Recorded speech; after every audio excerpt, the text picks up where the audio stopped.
Komisaun Parlamentu Nasional Preokupa a Taxa Konsumu Tabaku nebe Kontiunua acha.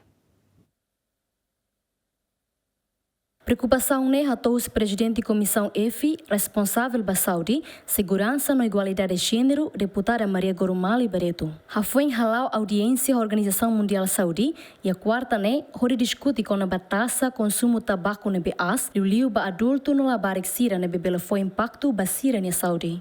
No ne, tuir deputada ne precisa reforça decreto-lei no lei hori bela controla e masira nebe consumo no mos importação tabaco ilegal sira.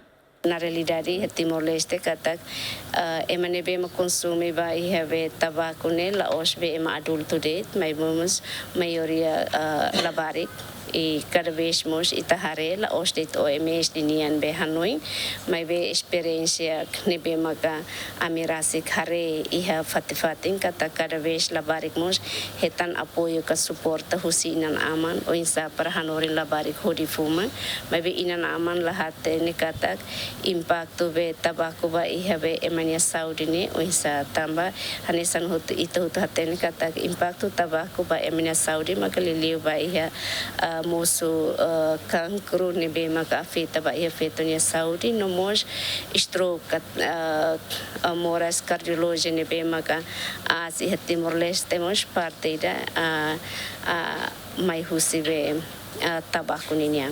Tuir demografia husi Ministério Saúde de Daune é adulto nebe consumo tabaco ho % ne nulo. No labarico cidade São Lourenço Tolo to São Lourenço Lima ho % hat nulo, mak fuma tabaco e Timor-Leste. Os cidades nemos adulto no labarico nebe consumo tabaco baracliu mak município Ermera, Dili ou Ekusi no Ainaru.